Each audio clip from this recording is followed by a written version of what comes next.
Hello and welcome to VST Presents the Sports Telegram.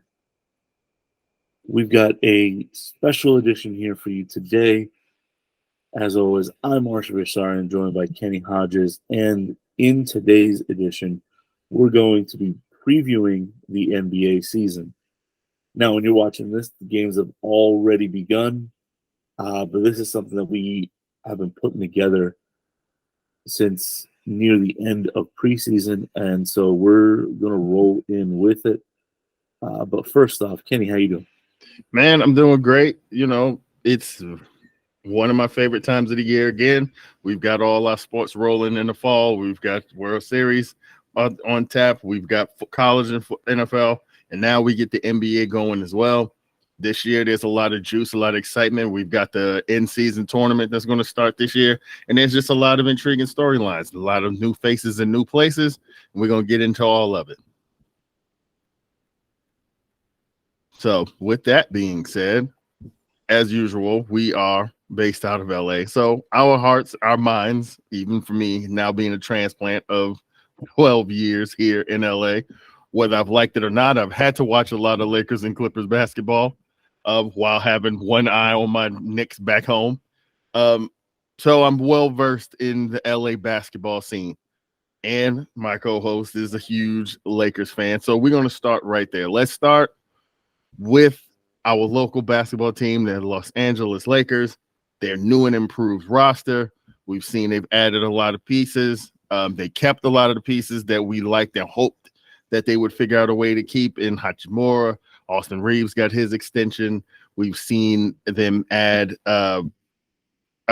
Gabe Vincent from Miami is here. Taurean Prince, a good 3-and-D guy who's already kind of shown his wares in the opening game of the season. So with this Lakers new and improved roster, Arshavir, I will start here. What do you think the Lakers' ceiling for this season is? The ceiling honestly depends on health. So if everyone's healthy and, no wacky little mishaps throughout the season, this team is a top 4 team in the Western Conference. And, I see them with health being there, at the very least, another trip to the Western Conference Finals, which would be a rematch of last year, I believe. So yeah, there's a lot of optimism. You bring back what worked last year. You let go of a couple pieces that were good in the regular season and just disappeared in the playoffs, and hope that you filled it with some pieces that are going to step up and fill that void.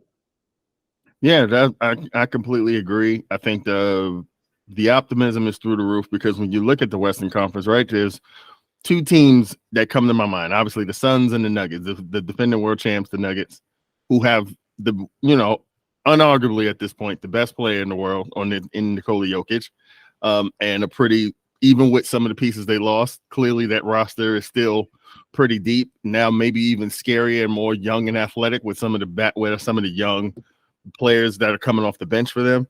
And you look at the Phoenix Suns, obviously, with that 3-headed monster of Booker and Ayton. Ayton, they kicked his butt to the curb. But Ayton and Durant and Booker, some of the moves they made that seem to make that roster fit a lot better. Now having a head coach with Frank Vogel, like those are 2 teams you look at. Maybe you prefer those rosters, but you look at what the Lakers have done here, and it's like, man, they really added a lot of pieces that are going to allow them to be able to amoebas and play a lot of different ways. They can run with you. They can play good defense. So I think that the ceiling is pretty high. It's tough because the West is such a gauntlet to just say, oh, I expect them to be in the NBA Finals, but I definitely think they should be in the mix. And the next question, looking more into this roster, one of the big pieces in the offseason that we were worrying how they would make everything fit was the emergence of Austin Reeves is becoming a real player for this team. And not only did they keep him, they kept him maybe for less money than we might have thought they even may have had to spend to keep him. Essentially, I think paying him just $14 million a year for the next few years. But with that, with the new contract comes more responsibility. Clearly, Austin Reeves is a guy that LeBron trusts. You see it on the floor. Do you think Austin Reeves is ready for the spotlight? Now, John Ireland has gone on record as saying that he thinks Austin Reeves could be an all-star in the next 2 seasons. I think that's lofty when there's so many guards in the West. But do you think Austin Reeves is ready to kind of step into that spotlight and be that third guy along with LeBron and AD for the Lakers? I think he already has. Look at what he did over the summer. Yeah. He had his moments playing in the World Cup, and he took over moments of those games. He was a glue guy off the bench. He was never going to be a starter on that team, first and foremost, right? Yeah. But how many of those games did he come in and he just put his stamp on it? And he closed out most of those games, which to me is more important than starting. But yeah, I think he's already there. I think he's ascending. Yeah, the West is deep in guards, especially because with Silver talking about going back to an East versus West format. Yeah, it's possible he might not be able to crack the depth, but he'll be a reserve. I guarantee you, he might be. If he isn't a reserve, he could be an injury replacement. I think 2-3 years he will be in that All-Star mix, but I think his first foray into it will probably be as an injury replacement. But he's there. To quote Austin Reeves, he is him. Mm-hmm. Yeah, absolutely. I mean, I love the kid. I think he, even when you go back and look at what he did in college at Oklahoma, he was at Oklahoma, so it kind of went under the radar, but he was every bit the scorer and dominated games the way we've seen him do at times once he worked his way into the Lakers lineup and sort of established himself. And the most important thing is, even more important than Adam Silver, you got LeBron stamp. Because we know any and all things start with that guy. And when you see how LeBron is willing to defer to Austin Reeves and let him run the show at times, it just tells you the sort of confidence that LeBron, the organization, have in what this kid brings to the table or night in and night out. We even saw it here in the season opener. There were times where once he got rolling, he got the Lakers back in the game. So I definitely think he's there. I think he's ready to he's ready to establish himself as the third guy of a potential big three with this Lakers team. Yeah. Now, before we move to the next, I've got one last piece to add on there with LeBron. There was a moment early-ish last season, right when Reeves was starting that ascent, and they asked LeBron if he was surprised by what Reeves had done, and he was like, no. He did this as a rookie. Yeah. And, all of us were like, he did what as a rookie? But this is LeBron seeing him do these things in practice, in training camp. So he saw the potential of Reeves. And that's why when he started to step into and realize that, he's like, you're finally here. There's an anecdote by Reeves. He gave an interview over the summer where he had a bad-ish kind of half. And it was either halftime or post game, and he was sitting there. And he cracked the joke, well, at least I was a plus 17. And LeBron looked at him and was like, that plus minus doesn't count for you anymore. You need that stat? No. You are above that. And so these are the kinds of things we're talking about. When LeBron gives you that stamp, you take it and run with it. Yeah, absolutely. And talking more about a potential big three, there's one particular member of the big three that Laker fans have grown to have concern about. Let's put it nicely, about his several aspects of things. More importantly, his availability, which has become an issue for Anthony Davis. When you look at the sort of the top of the mountain, or the top of the league in terms of the bigs, when you look at Jokic, you look at Embiid, Anthony Davis's name absolutely belongs with those two individuals. But the difference between him and those individuals the last couple of years is he has not played the same amount of games because he has missed quite a bit of time with injury. At this point, I think it's safe to assume at this point, once someone shows you that this is sort of an issue, you kind of have to believe it and prepare for it, which is why I think the Lakers did a very good job addressing what was a big issue for this team once Thomas Bryant left or was traded away, which is not having real big man depth behind him, by bringing in Jackson Hayes in the offseason, and then at the midnight hour signing Christian Wood, who also looked pretty good in his minutes last night as well. With this depth that they've added, now the question is, can the Lakers actually survive when the inevitable happens, when Anthony Davis turns or tweaks something and has to miss a handful of games here, a handful of games there, and which, I mean, it's just part of it. It's what we've seen since in the last couple of seasons. He's going to miss time. But with the way they've constructed this roster, do you believe that the Lakers can survive without having Anthony Davis for 20 to 25 games? Yeah, I think so. It's also kind of, I mean, it's not just since he's been in the Lakers, it's been his thing his whole career. Yeah. Can he stay on the floor?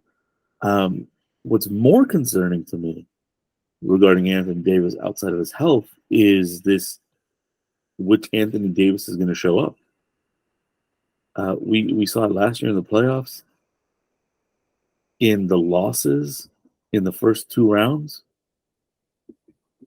Whenever they lost, Anthony Davis was not there. He was a ghost on the floor. Mm-hmm. And then he'd be like, oh, I'm going to be better. I'm going to be better. And the next game, he was better. Well, guess what happened in opening night? He showed up dominant, and then he ghosted in the second half. It just here. Let me do this. He said in the post game that it had to do with kind of how the defense adjusted on him and the double teams and people being open. And the last real, purely dominant big man in LA was double teamed. He was triple teamed. He was fouled. He passed the ball. But guess what? Didn't matter if it was a double team. He did his job. He didn't disappear. I think you all know who I'm talking about. The man of a million nicknames, Shaq. And even you fast forward to when Powell was in the middle, he found his ways to always, and I say that in all caps, always be effective and not ghost his way through games. I mean, you weren't allowed to ghost your way through games if Kobe was on your roster. But still, I digress. Anthony Davis needs to find ways to be locked in for 48 minutes when he's out there. Yeah, he's not going to play all 40. Okay, he's going to play 32 minutes. All 32 minutes he needs to be locked in. We can't have none of this. So, and that's the best part. Before we move on, here's something that I just thought about. And watching that game last night, and even going back and watching the Western Conference Finals, would you objectively say that Nikola Jokic is a more skilled player than Anthony Davis? Because I don't think he is. If anything, I think Anthony Davis has the potential. Yes, we know Jokic can pass the ball like a guard. Yeah, that's a special ability. And I'm not gonna disrespect the man by saying that just anybody can do that part of the game, his court vision and his touch, right? But objectively, athletically, Anthony Davis is a superior athlete. You even saw it at times when Jokic picked up a foul and then kind of couldn't play as physical. Anthony Davis could just go right around him. The issue that I have with Anthony Davis is more so than his health is his mindset. The thing that separates Jokic even from Embiid, who we'll bring that up when we start talking about MVP predictions later. But even what separates Jokic from Embiid is his domination of the game is in all facets. Whatever the situation calls for is what he does. Austin Reeves is caught on me on a switch. Give me the ball. I'm taking him to the rack. Okay, they're playing off me. Okay, I can shoot the outside shot. I'm gonna shoot. Okay, I caught you in between. Now we're gonna backdoor behind you, and I can, like Pat Mahomes, just hit people on the run with these passes, right? Whatever the game calls for, supremely talented players should be able to take advantage of whatever you're giving them. Too many times when you watch the Lakers, Anthony Davis is just settling for outside shots. He's got a smaller guy on him. He's not taking the guy to the hole. There were times, like you said, in the first half, he was super aggressive, going right to the rack on guys. But then we get to the second half, and it's like he's floating around out here, and it's like, what are we doing? Like, that aggressive, that will to dominate has to show up at all times, because the minute it does, it makes everything easier for LeBron. It makes things easier for Austin Reeves. Commanding double teams at different places on the floor makes it easier for guys to get shots other places. You have a guy, Taurean Prince, now on this team that shoots for his career is around a 40% three-point shooter in the corner. And he showed you last night what happens. Man down for that guy. You know how we get him to do that? By you getting your ass in the block and dominating dudes and forcing his guy to make a decision, right? And making the defense scramble. That's my biggest issue with Anthony Davis more than the health. You're right. Now they have a couple of bigs. They're going to be able to run it up on teams. But when you're on the floor, you have to dominate. That guy last year that we saw for that 4 or 5 game stretch where he was averaging like 50 a game, we need that guy like all the time. And I don't know where he goes. I wish I had an answer. I mean, he doesn't even know. I wish I had an answer. I mean, he doesn't. And that's the scary thing, is he doesn't even know. He gives you some platitudes, but you can tell, you know, is it his demeanor? Is this somebody who, you know, is ultimately a little soft? I don't like saying that at all, but these are questions that he's gonna have to answer, because number one, it's health, and number two, it's mindset. Because if he's on the floor, well, which Anthony Davis are we getting? Before he got hurt in December of last year, he was playing at that all-world, first-team defensive player of the year caliber. And then, of course, he gets hurt, and typical. But when he came back, it was hit and miss.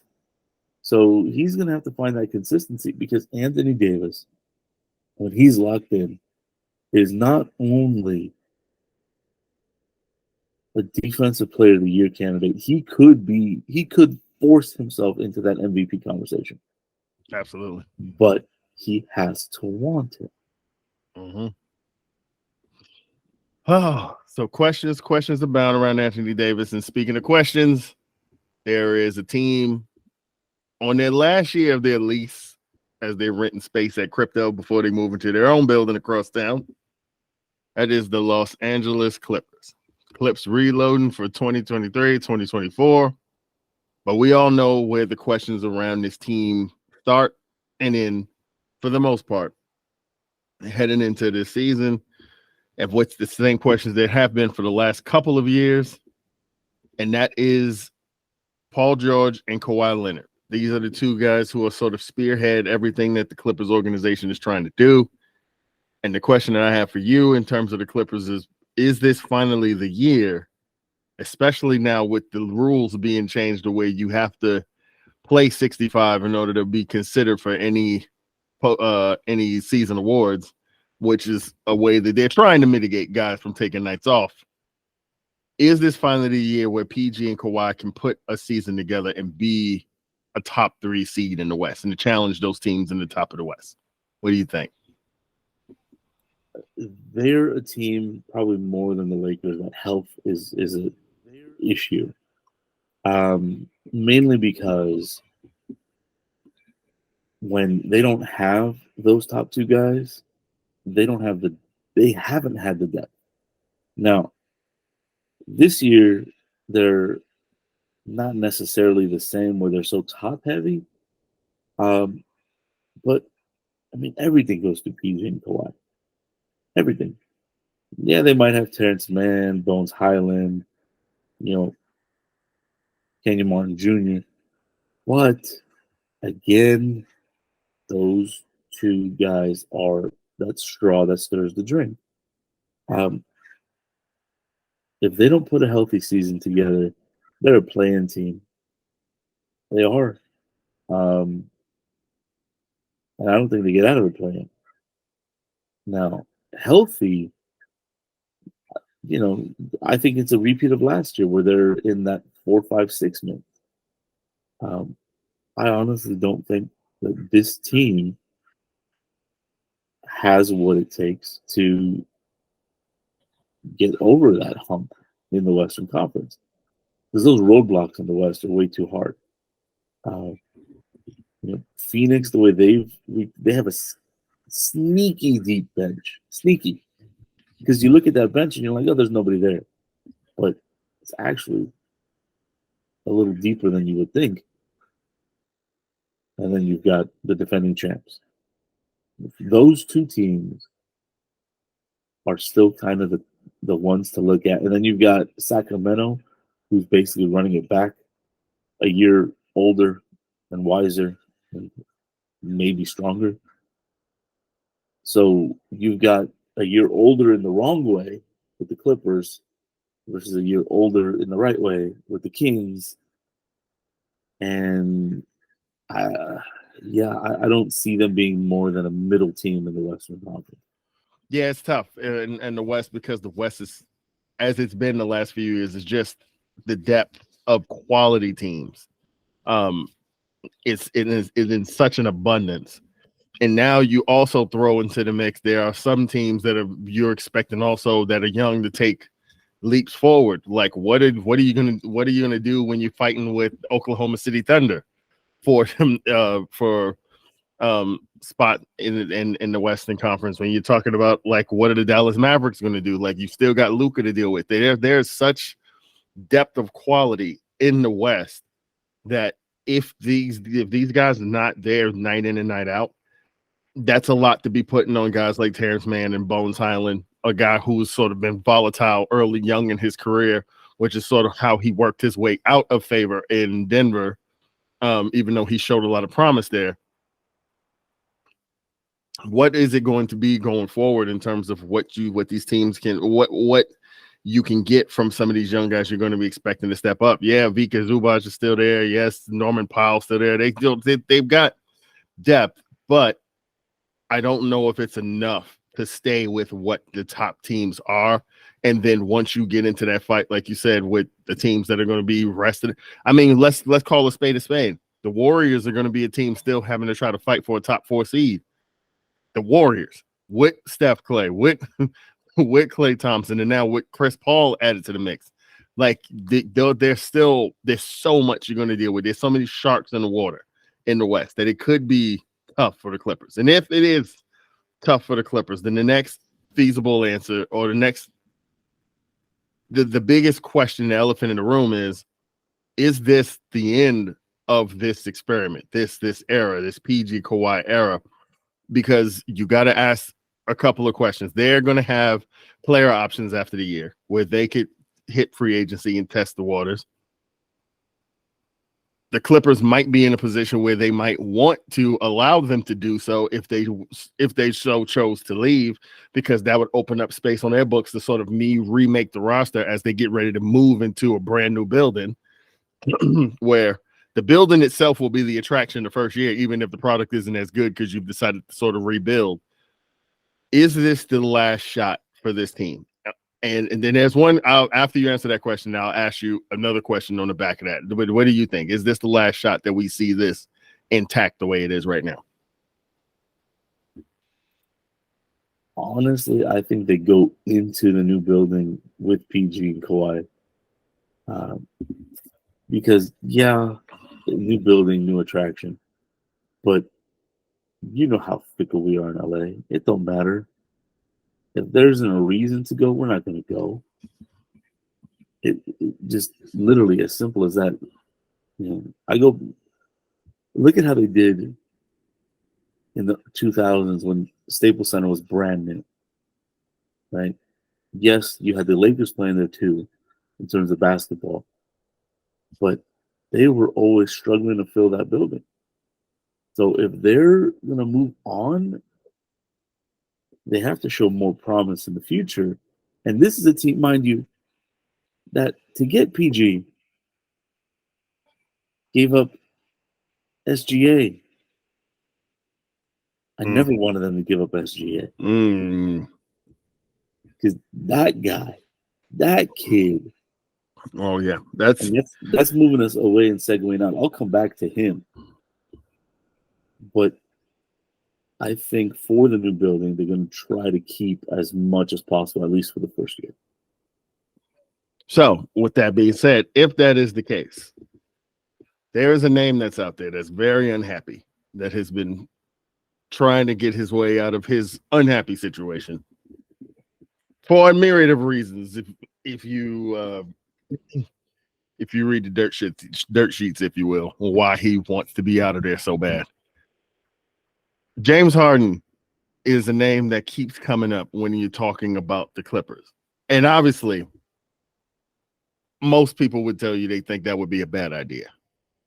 But do you envision a scenario in which if the season sort of gets off to a rocky start, knowing they've got tradable pieces, because supposedly he might have been a Clipper already if the Clippers were willing to give up Terrence Mann. Supposedly that was one of the hiccups.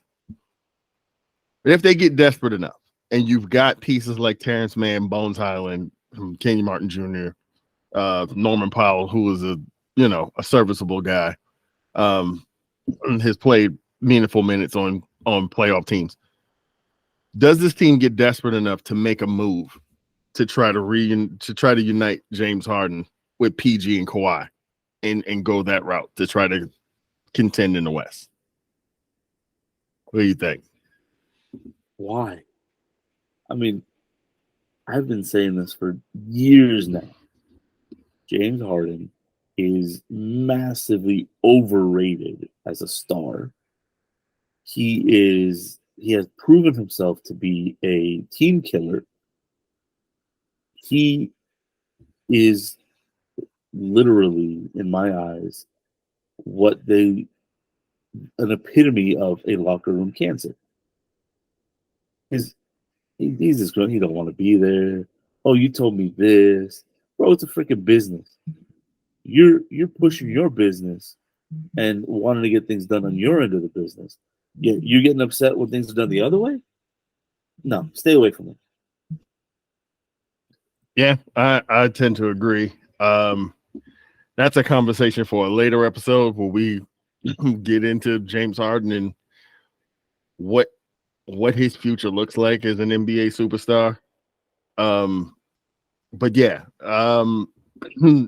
if it were me, I also would not make that move. I don't think that I think that what it would cost, if you could get him to little to nothing, maybe it would be worth taking a flyer on James Harden to see how he could fit with these two. But for Philadelphia's sake, or for what they're trying to do, if they're giving up James Harden, they're not giving you James Harden without one, you'd have to give them value in return to kind of make up for that contract. And two, you have to make it worth their while. So Terrence Mann would have to, be in the deal because that's a guy that the 76ers would look at as pairing up with Tyrese Maxey and making that their backcourt of the future. You got to think maybe they'd want Bones Highland, maybe they'd want Kenyon Martin Jr. to sort of kind of flush out the young depth on their team. So I think the cost will be too high. You'd end up sort of in the same situation like Brooklyn was in, where you've got three superstars and you've got no depth, and one of those superstars is in and out of the lineup constantly. The other one has stretches where he just kind of sort of fades. I think that wouldn't work. I think they should just kind of roll the dice with what they have and not even entertain it.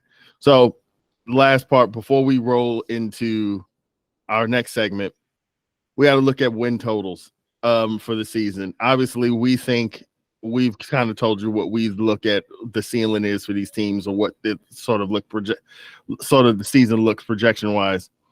But Vegas has the Lakers at 47.5 and their over unders for the total wins for the season. If you're a betting man, would you bet the over or the under on the Lakers at 47.5 this year?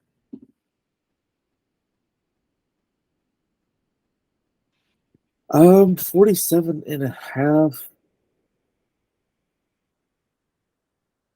I have to take the over, but in my eyes, it's not by much. This isn't a 55 or 60 win team. I don't think. I think low 50s probably. Because if you look at it this way, right, we're anticipating Anthony Davis to miss 15, 20, 25 games, right? LeBron is going to be kept under 30 minutes. And we're going to have moments like opening night where you want him to be on the floor for these things, but you got to manage those minutes. And it just isn't necessarily going to work the way you want it to sometimes. So, yeah, I think this is maybe like a 52, 53 win team. Which, think about it, if you're in the low 50s in the West, you're a 3-4 seed. So that's fine by me. Now the Clippers, I think they're kind of in the same boat. They're probably, because the Clippers come in at 46.5. The line they're over under 46.5 from what projected wins on the season. Yeah, I was that, and again, that's right around where I would have them.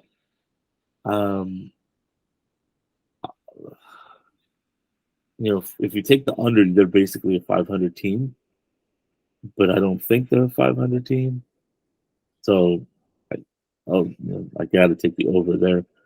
But I do think they're about 47, 48 wins. I can't really see them hitting 50.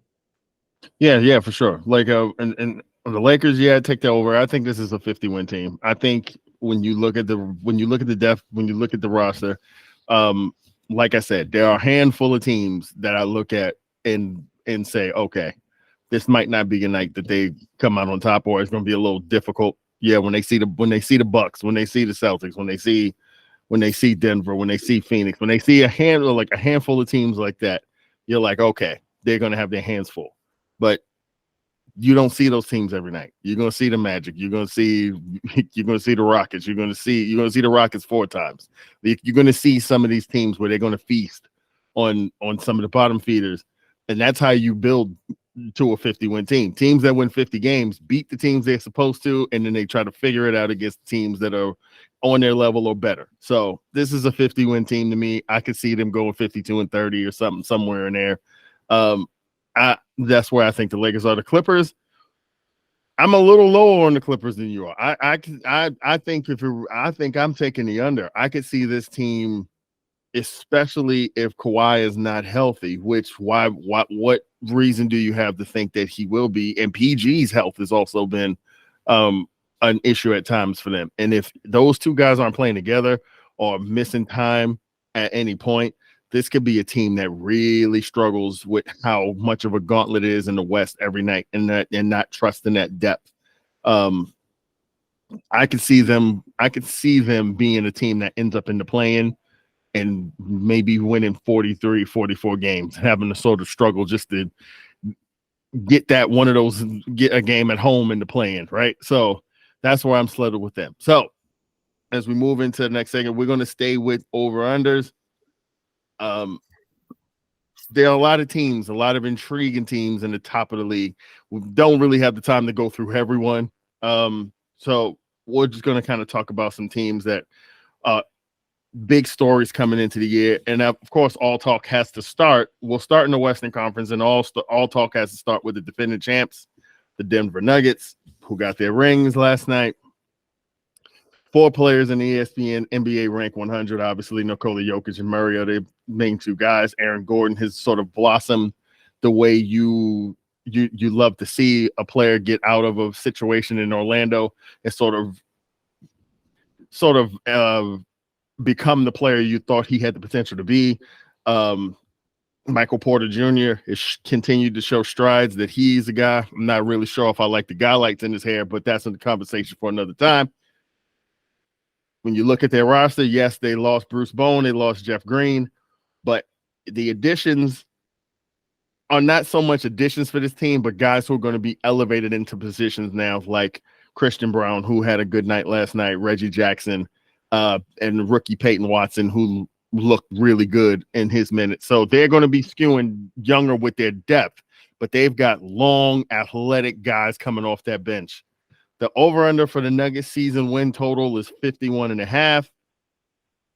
Where are you skewing towards that number with this team?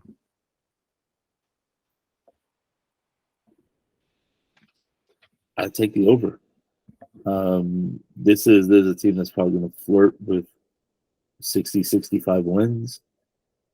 Like you were saying, the handful of teams that are going to give the other teams trouble, right? For Denver, who's going to give them trouble? Milwaukee, maybe Boston.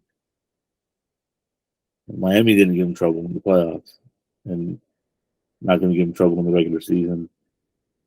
So they're probably looking to go 60, 65 wins this year. That's an over.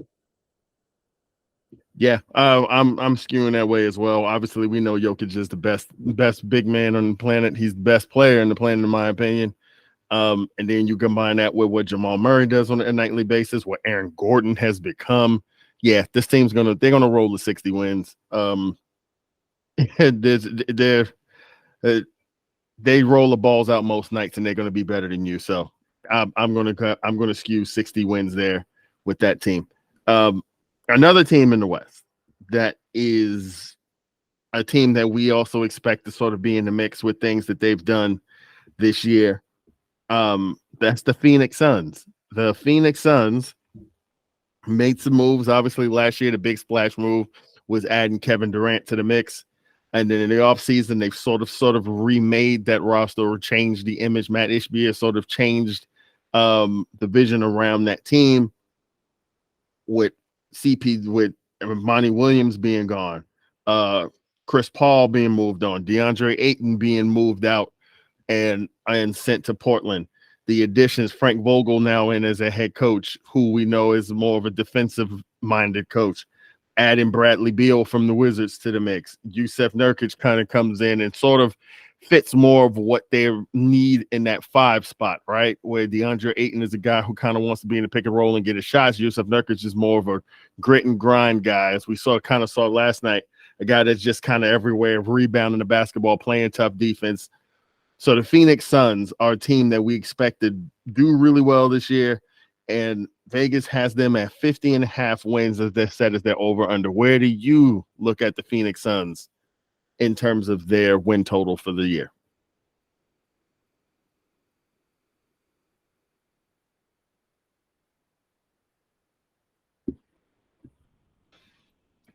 The Suns are going to be an interesting team. I know they're put around 50 wins.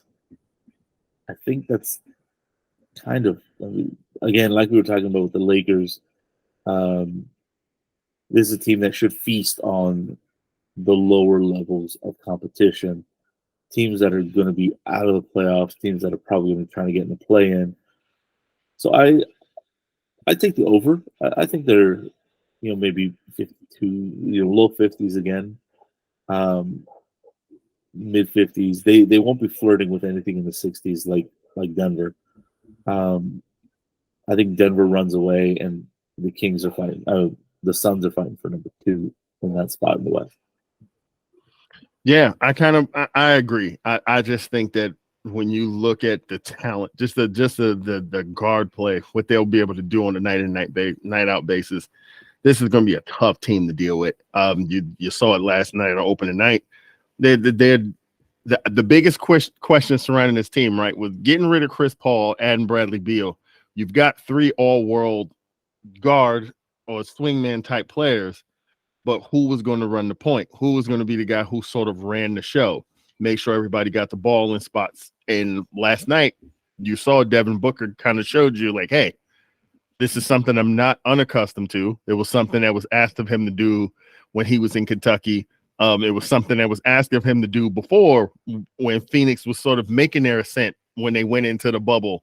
He was sort of the guy that always had the ball in his hands and had to make sure everybody else was getting the ball in the right places while also getting his. I think he might end up being the guy that sort of settles in as the guy as the lead guard who's sort of running the show. And if that is the case, if they've got that part of it figured out and there's not that weird sort of like deferring thing that you sometimes see with teams when now you've got 3 stars who've got to figure out how to share the ball, if that's not going to be an issue and these guys are all going to be able to play well together right out of the gate from day one, this is a team that also has the potential to win 55, 60 games and just sort of roll over people every night. So I'm also inclined to go to over there. A third team that we have to talk about in the West, a team that sort of has built it, as you alluded to earlier with them, that has kind of built their success a different way. And that's the Sacramento Kings. Surprise winners of the division last year, were a 3 seed, fought hard in that opening round matchup against the Golden State Warriors, but it's Steph Curry. What can you do? That's a tough guy to have to try to take out in the first round of a playoff series, even though they gave it a good go.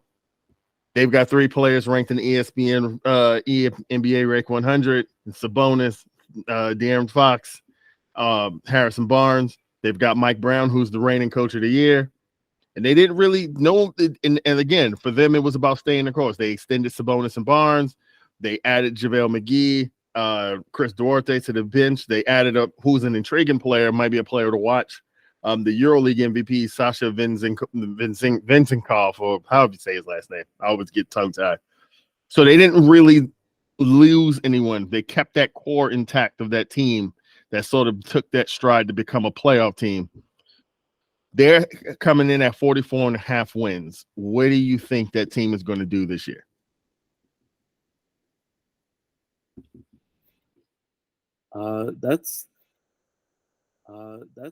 It's crazy because looking at these teams, my gut is to say that's another 50-win team.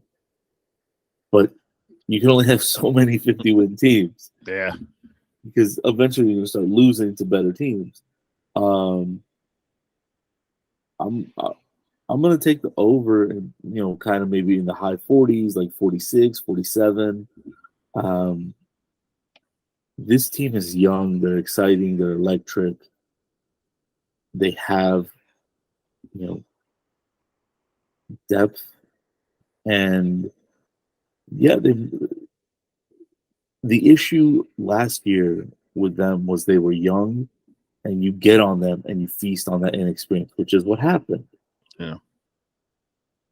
This year, that's not an excuse. They've been to the dance. They've seen the grind. They lost to one of the best to ever do it. So, I think they learned from that. I'm taking the over on that. Yeah, I think I'm inclined to do that as well. I mean, yes, like you said, everybody can't win 50 games, but this is a team that's sort of shown you that they've been built the right way, and their stars are on par with the stars in the league. De'Aaron Fox led the league in clutch time points last season. Sabonis is as good a two-way player as you have at his position in the league. Harrison Barnes is a guy with just a wealth of championship experience from his years in Golden State, and you saw that sort of permeate through the team in terms of a team that went from young to a young professional team. And also, you give a lot of that credit to Mike Brown too, who also came from a program in which winning was at a premium, and you carried yourself and you played a certain way every night, and that's the key. That consistency is the key to kind of building a winning program, right? So, and then you look at the fact that you added JaVale McGee, who is at this point in his career, just a guy who gives you a good 15 minutes a night on the defensively and give you some hustle points. Chris Duarte is an underrated shooter who might be able to play some big minutes for them. Like I said, adding a guy who was dominating in Europe and the way that the game has changed. We've seen with European players come in, the transition to the league is not as tough as it used to be. The game is played the way Vincent Kov was playing in Europe. So I think the Kings are going to stay right there in that pocket. I think they're going to win 50 games. I think they're going to be a tough team to deal with. Now, the question for them will be when they get into postseason, what can they get out of the first round? Obviously, right? That's the first question. And if you get out of the first round, you're going to see Denver, you're going to see the Lakers, you're going to see the Suns, you're going to see one of those teams. Can you then take the next step to kind of cement yourself in that conversation? So they'll be a fun team to kind of pay attention to, because now you're not going to sneak up on anybody. Everybody knows you're coming now. You're going to get everybody's best effort, so that'll make it a little bit tougher, but I think that team should cover and that over under easily. They should go over that 44.5. Another team, a team that started the season well, but well-documented issues with their star point guard and John Morant, who's going to miss the first 20 games of the year due to suspension with some of the off-court antics that we've kind of discussed here on the TST last season. That's the Memphis Grizzlies. 4 players in the ESPN Rank 100. Obviously, Jaren Jackson Jr., the reigning Defensive Player of the Year, John Morant, Marcus Smart, and Desmond Bane. They lost Tyus Jones and Dylan Brooks, which Dylan Brooks famously, they told you he was leaving before free agency even began. They let you know as soon as they left the playoffs that his ass was out of there.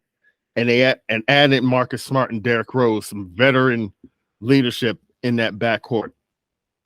Their Vegas win total was set at 43.5 for the Memphis Grizzlies. This is an intriguing number because of the fact that they're going to lose John Morant and not have him for the first 20 games. What do you think they come into in this season with that 43.5? I have them over, believe it or not. Yeah. This is still a 44-45 win team. Because even without their best player, this is a team that is better than the bottom of the NBA. And they were not a play-in team last year. So this is a team that, yeah, maybe they squeak in, but no, I think they're right around kind of there, maybe 45 or so. So slightly over. Yeah, even without John Morant, like I said, that team had to deal with him being in and out of the lineup because of these things last year, and they still ended up being a 2 seed. So we know that there's still talent there. Like I said, if you got the reigning Defensive Player of the Year in Jaren Jackson, who again a great 2-way player, now you add Marcus Smart into the mix, a guy who will demand professionalism around him and will demand grit and toughness of his teammates, which is probably why they went and they sought to add him to that mix to begin with, because one of the things that seemed to lack with this team was maturity in the moments that they needed it. I felt like the Lakers took advantage of that in the postseason matchup.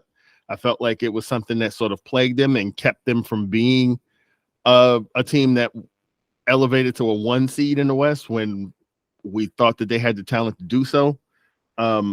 They're still plenty talented. So yes, are they a team I'm looking at and thinking they're going to win 50 games? No, especially with not having Ja for 20 of those games. But yeah, I 45, 46, 47 wins still sounds like they should be a team that's in that mix for that 5th or 6th spot and avoiding the play-in.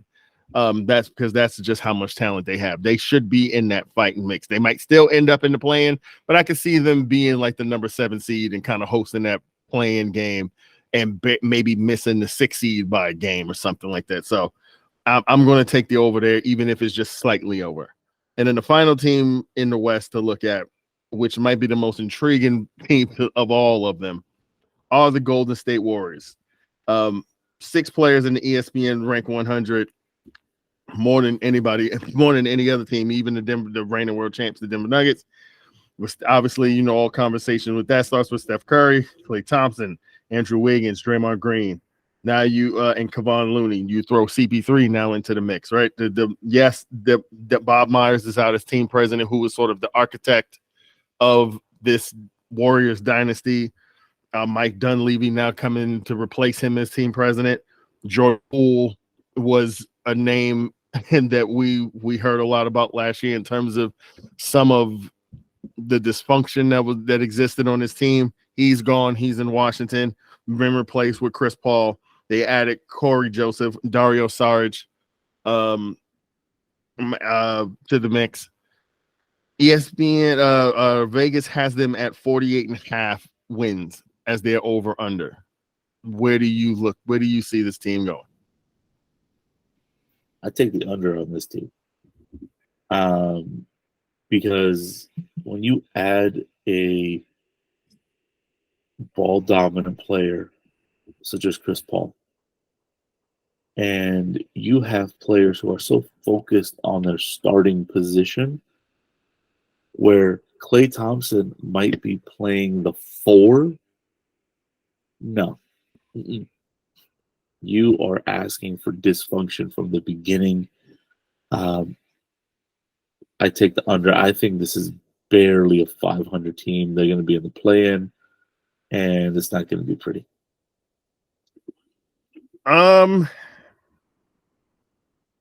It's interesting. I think I'm going to go under, but I think I'm barely under. I think this team wins 48 games. I think this team sits at 48-34. I think they're, along with Memphis, they're one of those teams that are kind of fighting to stay out of the play-in. But I don't think it's going to be as dysfunctional as you think it's going to be. I think Chris Paul is going to settle in nicely for them, only because it's a marriage of the best things that are for him and maybe for them in terms of when these two have come together. CP3 no longer needs to be the ball dominant guard. I don't think that his game allows for that at his age. I think the thing that he does allow them to do now is to sort of gives them some sort of what Sean Livingston was good at giving the Warriors during that run, which is your job is to get everybody the ball in the spots that they want it. The thing that they were hoping to get out of Jordan Poole was, okay, you come in and sort of will want you to kind of be the part to sort of run the show. But Jordan Poole's whole thing was, no, I'm getting my shots first. I don't care. I don't care about Klay. I'm shooting before Klay. I don't care. I'm like I said, famously, we all saw the clip last year of Steph Curry throwing his mouthpiece and getting thrown out of the game because Jordan Poole made such a decision that was so baffling that it pissed him off so much that he threw his mouthpiece and the refs kicked him out. I don't think you're going to get that with Chris Paul. I think we even saw little bits and pieces of it last night. Chris Paul didn't even take a shot till the second half because the whole first half he was just concentrating on getting Curry the ball. And now Curry, without the ball in his hand, it's like having Reggie Miller on the floor again. He's just running off of staggered strings and wearing your guys out defensively because he doesn't even have to have the ball.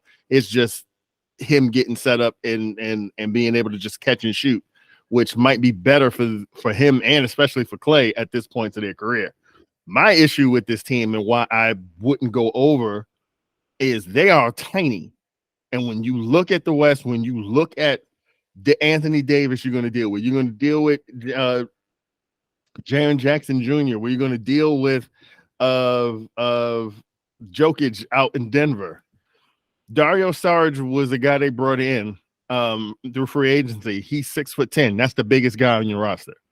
They're too small. They're going to get out rebounded on a nightly basis. And if you get out rebounded on a nightly basis and teams are getting 2 and 3 shots in the West, you're going to lose a lot of games. So I think that's the biggest issue.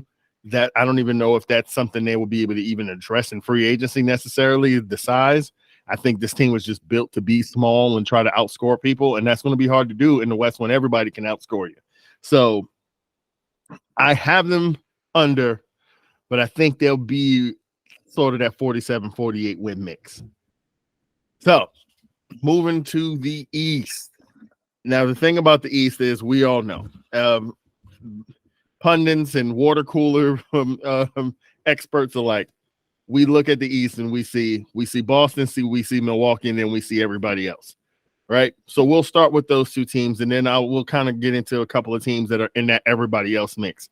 That could be intriguing stories this year. So let's start with the Boston Celtics. 4 players in the ESPN Rank 100. Obviously, Tatum, Jaylen Brown just got his money. Tatum's going to be next up. They traded for Drew Holiday. They've got Kristaps Porzingis. Marcus Smart's gone. Malcolm Brogdon's gone. Grant Williams, Robert Williams, 2 guys who were sort of staples in that front court for them are gone. Vegas has them at 53.5 wins for their over-under this year. What do you think the Boston Celtics are going to do?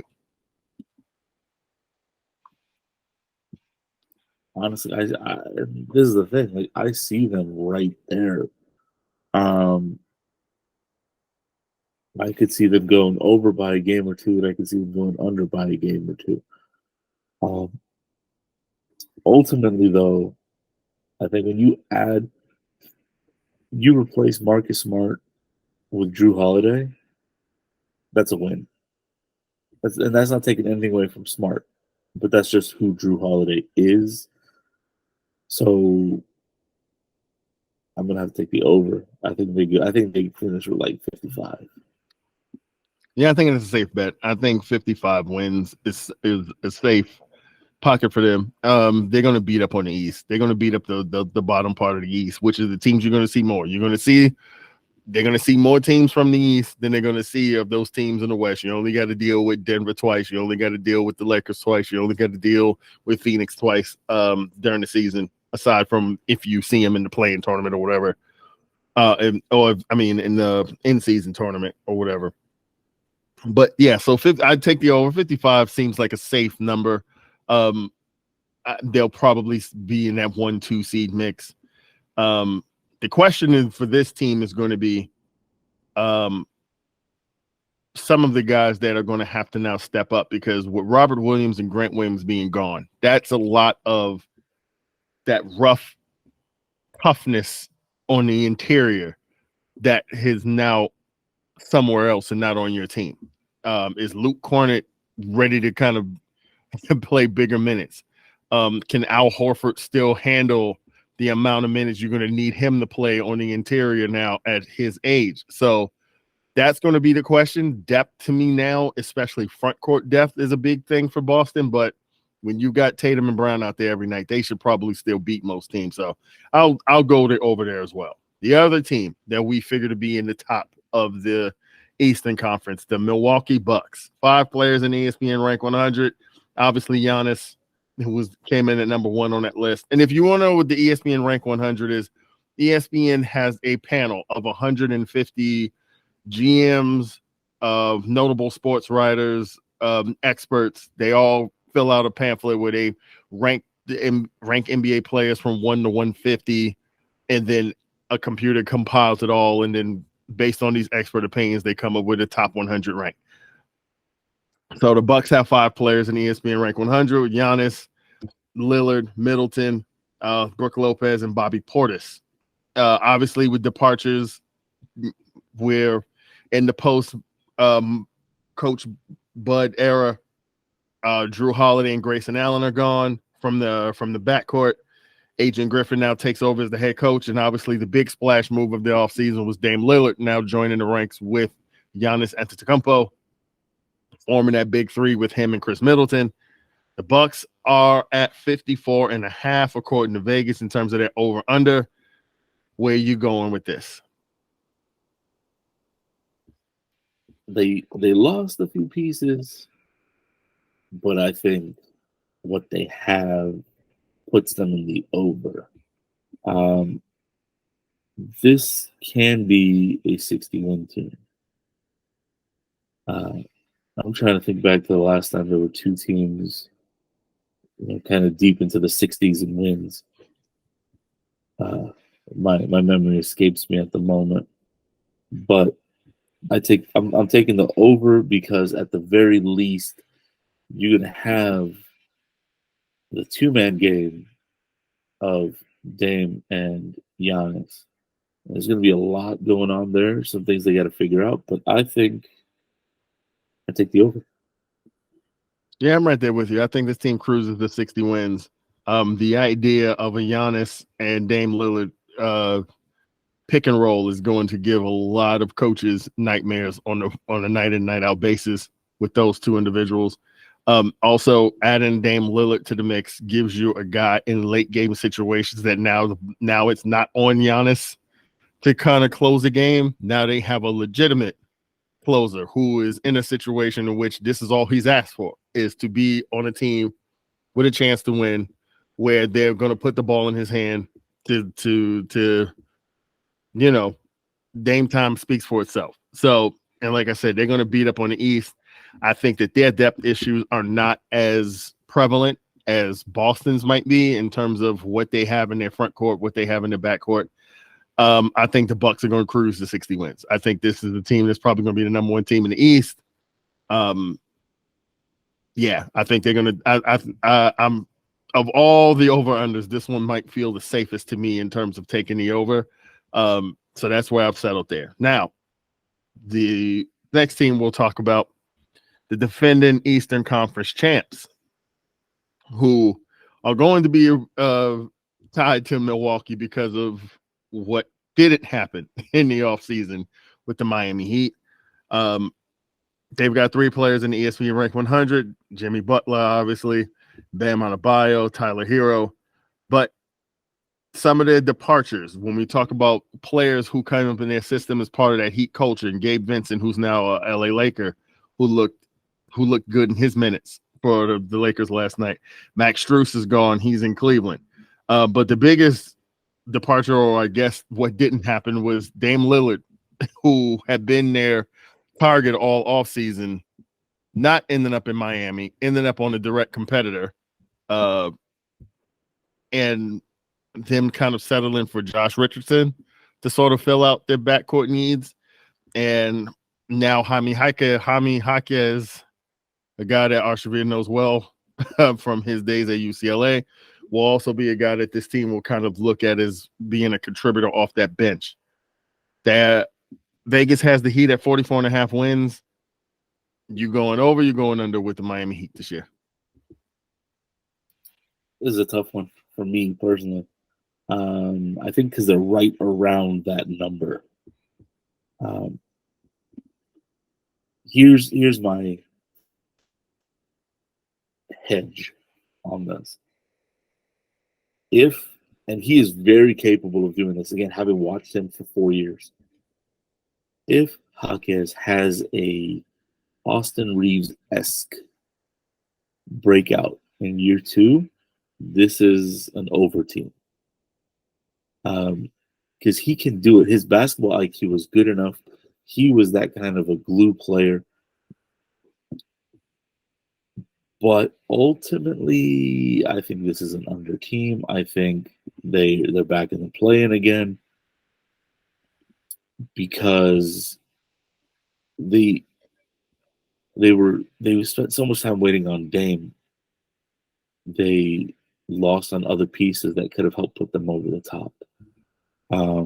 It's not to take away from what they have, but I think they're just slightly a cut under.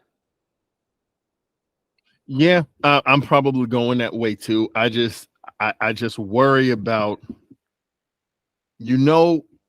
with that coach in that organization, there's still an expectation of what you're supposed to give, what these players are going to give on a night in, night out basis.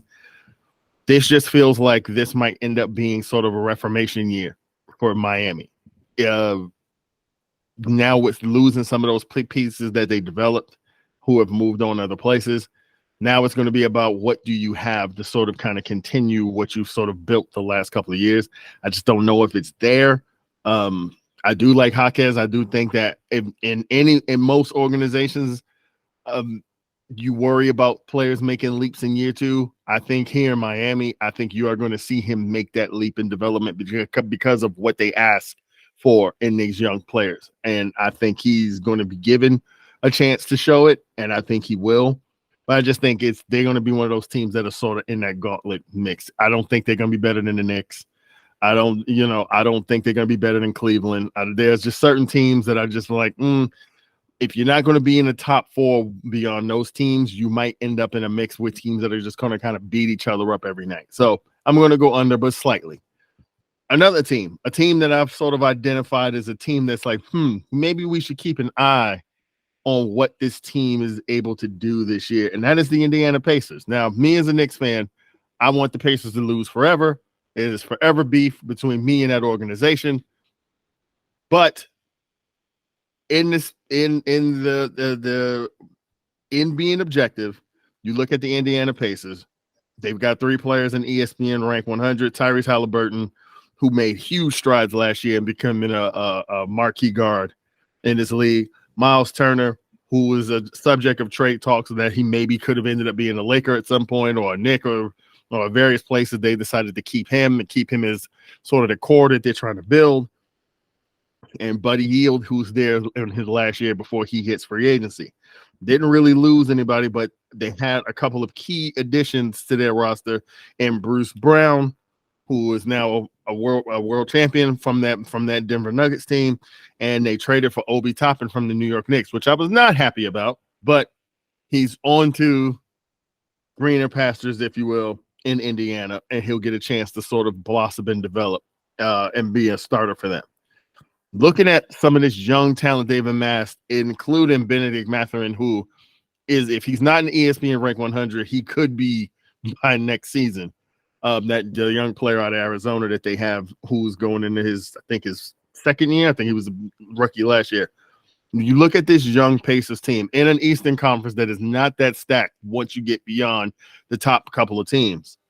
39.5 wins is their over-under. Where do you see the Indiana Pacers landing this year? I think they're a little over. I really, really do. And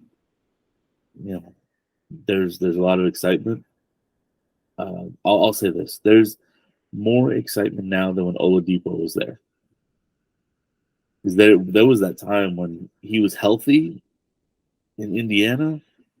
Ooh, you thought that team could, go on a nice big run. But I think right now there's a little more depth, and this team is probably not too much over the 39. I think they're like 42, 43, maybe, they'll be in the mid 40s, I think.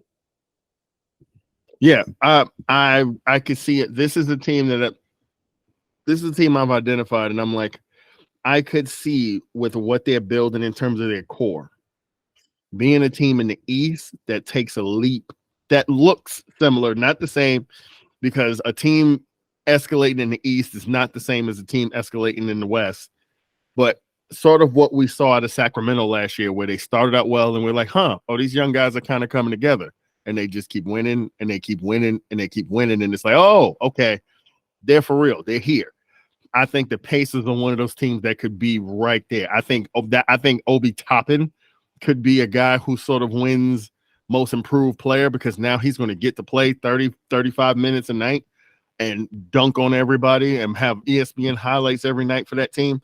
I think that there is definitely something here. I think it was a smart move for them to lock up Tyrese Halliburton when they did, before his number would go up another year and you'd have to pay him even more. I think they've got something cooking in Indiana. I think the Bucks are going to have a hard time dealing with this team when they play them 4 times, because they're going to be annoying to deal with. So I have them over too. I think they're going to be one of those teams that are sort of knocking on that door of knocking a team into the play-in, like Miami, that didn't have designs of being there, but because this team is playing so well, they could be one of those teams that kind of threaten for a 5-6 seed in the East. And then the final team that I thought would be worth mentioning, because I thought this number was a tricky one, or a place you can make some money. The Brooklyn Nets. 2 players in the ESPN rank 100, and Mikal Bridges and Cameron Johnson. But I think the bigger story here is what Ben Simmons has sort of looked like in the preseason. He looked more like the Ben Simmons that we knew in Philadelphia. If that is the case, we've completely moved on from the Big Three era, and he's feeling comfortable in Brooklyn like this is his team, and he gets to settle into the role that he was more accustomed to in Philly, which was just being a Swiss Army knife and not a guy that you necessarily look to for scoring because they're not going to need to. When you have Mikal Bridges and Cam Johnson and Cam Thomas and some of these other young players who can play. Over under for them is 36.5 wins. Is that a good number for them, or are you looking over or under with the Brooklyn Nets? I'm not fully sold on Ben Simmons just yet. I mean, he looked good in the preseason, but I don't know. I think this team is kind of missing a little bit. I'm inclined to take. I think I'm going to take the under, and not by much. I think this team kind of just right close. I think they end up like 34, 35 wins. I mean, I can understand that, but for me, I think we're underselling, or I think what's been undersold is how good Jacque Vaughn is as a coach and how hard those kids have played. I think Mikal Bridges is right on the cusp. I mean, he's number 33 on the NBA rank list, but I think he's on the cusp of superstardom. I think Mikal Bridges has a chance to crack that start, especially if we're going back to that East versus West format. He's a guy that has a chance to sort of crack that rotation of East guards for All-Star because of how good he is on both ends of the floor. I think Cam Johnson's a really good piece. I think the piece that is going to take a big leap is Cam Thomas. Now not having to deal with knowing that Kevin Durant and Kyrie Irving ain't there and there's all these shots to be had. And like I said, with Ben Simmons, if the guy can just stay healthy and just play defense and just get assists and sort of just run the show, that's almost like acquiring a piece in free agency that can kind of sort of be the glue that kind of brings everything together. I think this team is going to go over. I think the Nets and the Pacers are two teams that are going to sort of have a couple of teams that thought they were going to be safe playing in the play-in, because I think that this team is going to be a lot better than people. And mind you, as a New York Knicks fan, I don't like that I'm saying this out of my mouth because I refuse to acknowledge this franchise. They are not a New York team. They need to go back to New Jersey, whatever. But I do think that there are pieces there that if everything comes together and if Ben Simmons, and obviously ifs and buts with candy and nuts, right? Obviously. But if it comes together, this could be a team that surprises some people because of the talent that exists there. So I'm going to go over because I think that they're going to take leaps, but it's going to be fun to watch. It's going to be fun to see how it all plays out. And with that being said, before we wrap up, we're going to go into some predictions. We've got a good rookie crop this season. Obviously, we've got coaches in new places. We've got established coaches that have sort of kind of retooled rosters. So let's start with Rookie of the Year. Obviously, Victor Wembanyama has been the talk for a couple of years now. He's going to hit the league. But there are a few names in terms of this rookie crop who could surprise this year. Who do you think is going to be the Rookie of the Year?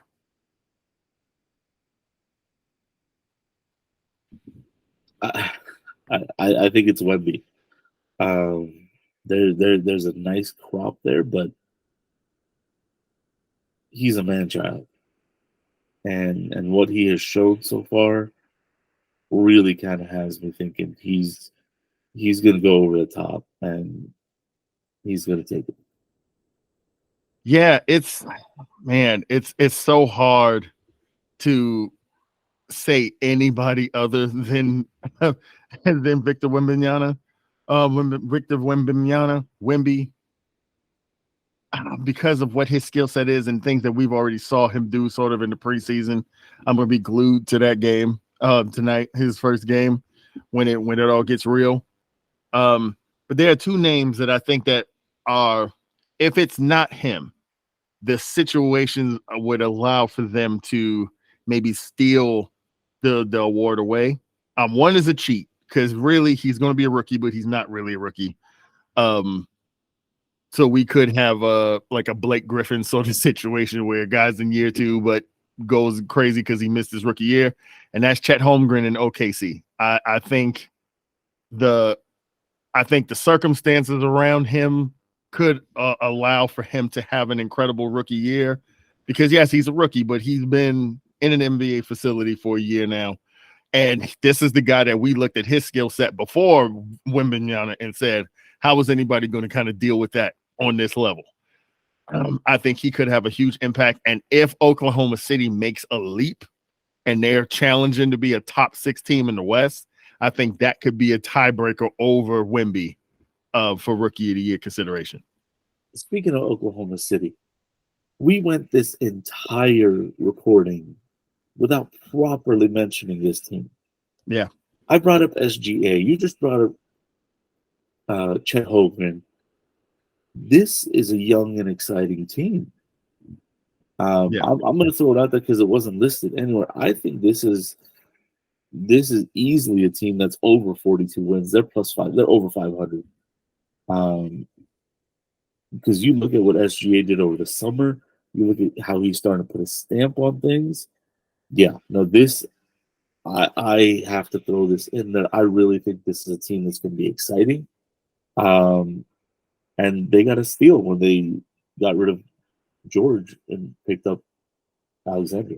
SGA's legit. And not just that, but it also put them in position to sort of continue to, like, SGA was the big, obviously now is the big piece, but all those draft picks that they were able to sort of load up and then sort of give them the mobility to move and continue to add more young pieces to that roster. They are so young, but they've got 3 or 4 guys on that roster beyond SGA and even Holmgren that you look at and it's like, man, this guy continues to develop it. This guy continues to develop.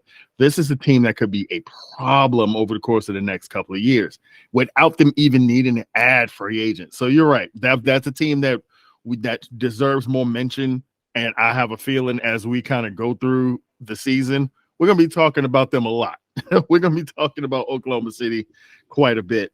But yeah, so Chet Holmgren, and another name to watch on the Rookie of the Year list to me this season is Scoot Henderson in Portland, because with them moving on from Damian Lillard, and we've already kind of seen in the preseason a little bit, the ball's going to be in his hands. Chauncey Billups is like, hey, this thing runs through him. He's already got the confidence of the organization. The guy's mature beyond his age. He's got it. He came into the league with an NBA body. He was dominating in the G League Ignite last year. His numbers could be of those 3 guys could be the best, just because of the fact that he's the one that just has the ball. Like, Wemby can't get the ball to himself. They've got to get the ball to him. Same thing with Chet Holmgren. Chet Holmgren has to share the ball with SGA and some of the other pieces. And Josh Giddey, didn't even mention Josh Giddey. That guy could also win Most Improved, sort of the way Ja did last year. Not because we don't think he's good, but because we know he can get so much better. God, that team could be a problem for people. But Scoot Henderson is also a name to kind of keep your eye on. But yeah, it's Wemby's to lose with all the hype around him, the most hype for a guy hitting the league since LeBron. And if he lives up to it in any way, shape, or form, just put his name on that trophy already. Coach of the Year. Mike Brown won it last year and rightfully so, for what Sacramento did. This one's a little tougher because you can see some established coaches kind of getting back into the mix. We've got some new faces in new places who, if the teams do well, could end up in the mix. Coach of the Year prediction. Who do you think ends up with this award when all is said and done? There's who I want to win the award and who probably ends up taking it. I think Darvin Ham deserves to be in that conversation if the Lakers end up top 3, because of the way he's navigated everything. But I think if, and this is probably going to happen, Denver ends up the number 1 seed, I think it's probably Mike Malone, barring any surprise ascension by any of these teams. I think Darvin Ham deserves consideration. It's probably going to be Malone.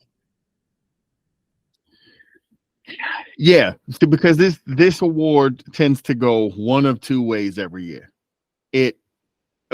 This award tends to go one of two ways. It either goes to the coach who has the team that's just the most dominant, or it goes to a coach who has a team that sort of comes out of nowhere and surprises a team that had low expectations that does better than you thought they would have done. So it's 3 names that stick out. You hit on one of them, Mike Malone. I think now the league might be ready. I think that these voters might be ready to give him the props for what he's done in Denver, especially if they have another successful season. I think a new coach, Adrian Griffin, will be in the mix. If Milwaukee has the kind of season we think they're going to have without any hiccups, if Dame fits in seamlessly to what they're doing and they roll, he's going to be in the mix. But a guy that I think is going to be in the mix, and kind of we talked about the team at the tail end of the last segment, I think Jacque Vaughn's going to be in the mix. If the Nets go from no expectation to being a team that's challenging for a top 6 seed in the East, I think he will be given a lot of credit for not only having stayed the course, proven himself at the tail end of that big 3 experiment, but to kind of take on a new role and with this team sort of reforming. And if they are better than what we think they're going to be, he could be one of those coaches that that gets a lot of votes for Coach of the Year. Defensive Player of the Year. This is always a fun one because you know the names that are always in the mix. You know Rudy Gobert's in the mix. You know Draymond's in the mix. Last year, Jaren Jackson won the award. Who do you think steps up and is the Defensive Player of the Year for the 2023-24 season?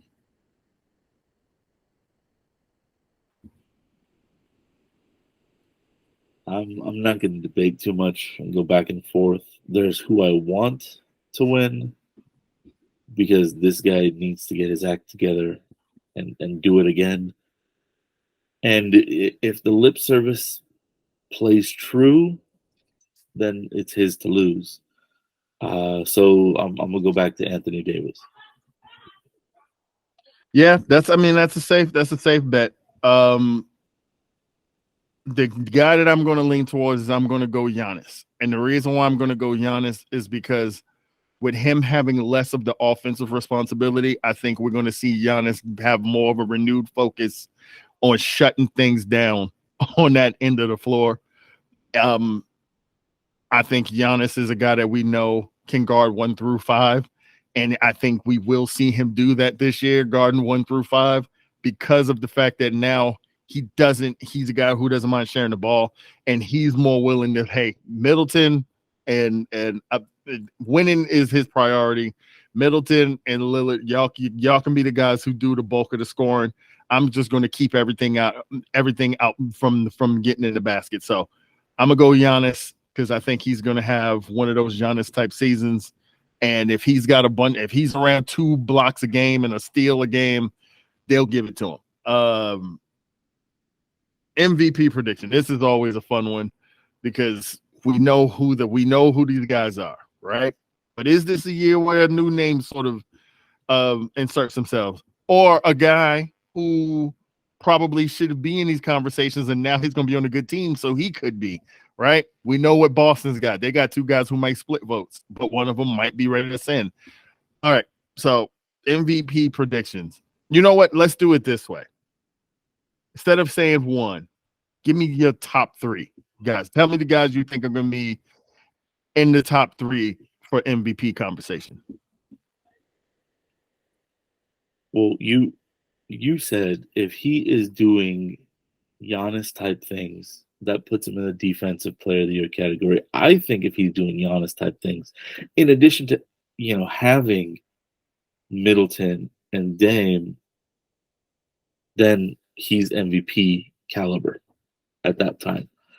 For me, it's Giannis. You can't count out Jokic just because. And I'm gonna give you two names. Actually, I'm gonna go with four because I think Luka can play his way into that kind of a conversation.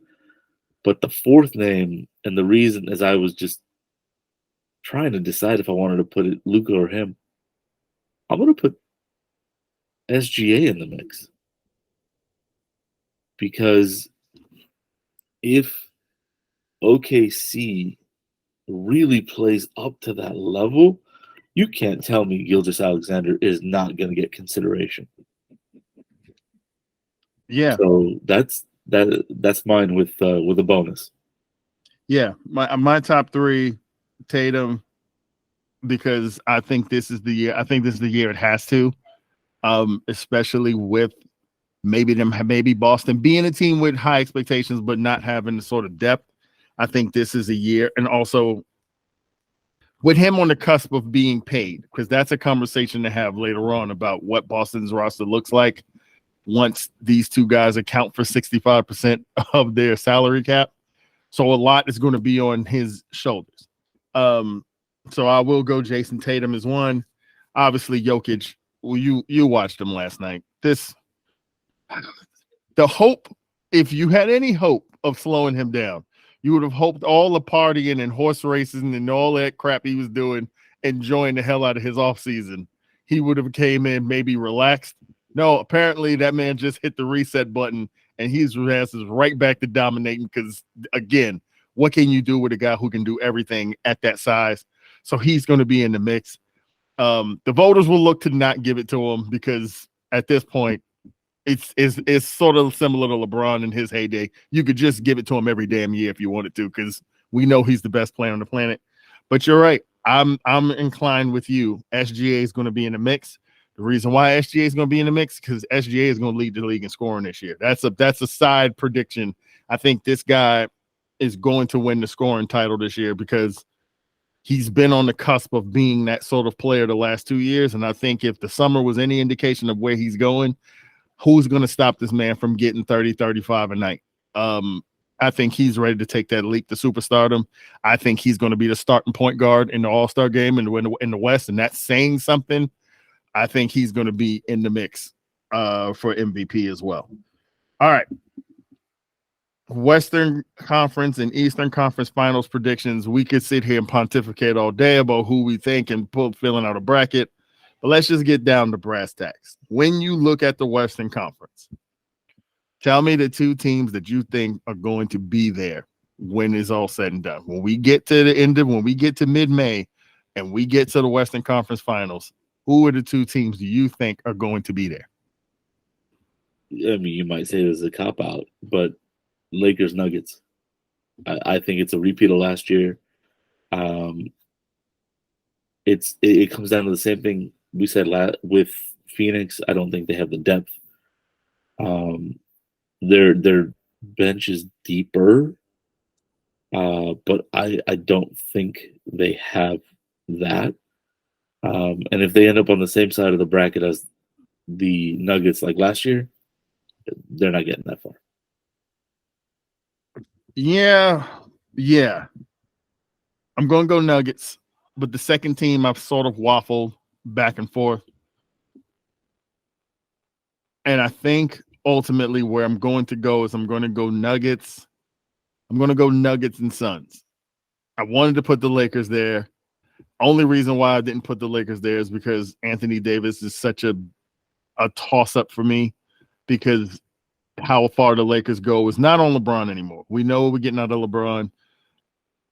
What Anthony Davis can give them because of what you deal with at the top of the West. Like he needs that second guy. If anything, he needs him to be Batman and allow him to play Robin on steroids at this point. So I'm gonna go Suns.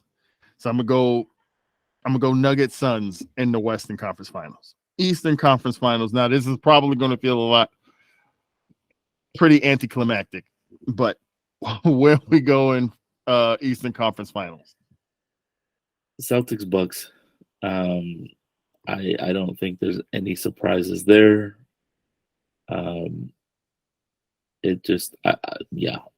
I mean, you could have a surprise like last year, but I think both teams have shored up, and it's Celtics Bucks. Now here's where I throw a monkey wrench in. Like we've talked about, I think the Celtics are going to be very good. But I also think the Celtics depth issues scare me a little bit. They're an Al Horford injury away from having just being bare ass exposed in their front court. We're now not having the Time Lord there, without having Grant Williams there in Dallas, who left and went to Dallas. So I think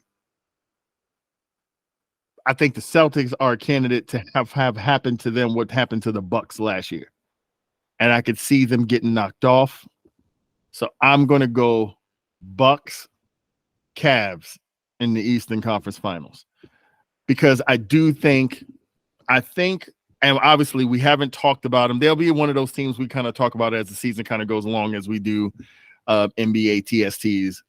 But I think the Cavs are one of those intriguing teams. And like I said, couldn't put everybody in that I had thought about, because we'd be doing this for 3 hours. But the Cavs are one of those teams that I think might take what happened to them in the playoffs when the Knicks smashed them and they looked like a deer in the headlights. And I think the Mobley brothers, with that size of Jared Allen, what they have up front, I think that's one of those teams that could end up being a Boston kryptonite, especially if they see him in a 7-game series. You got Donovan Mitchell, you got Darius Garland, you got talent on that Cleveland team. They might be ready to take the next step. They may have learned some lessons about themselves in that playoff series, and they could be a team that could be that third threat in the East and sort of upset the apple cart in the Eastern Conference Finals. So I'm going to go Bucks, Cavs in the East Finals. NBA Finals prediction and champion. So now we've sort of laid out who we think are going to be the Final Four. Now I need to know who you think are going to be the two teams that represent the East and the West in the finals, and who will be your champion. Who you got? Trying to give me a heart attack at this point. A stress. I think Bucks go over the Celtics in the East. And as much as I don't want it, from what we've seen so far, no one has beaten the Nuggets in the West. But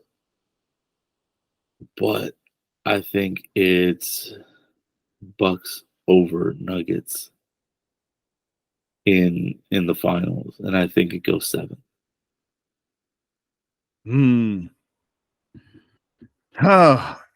This is also tough, but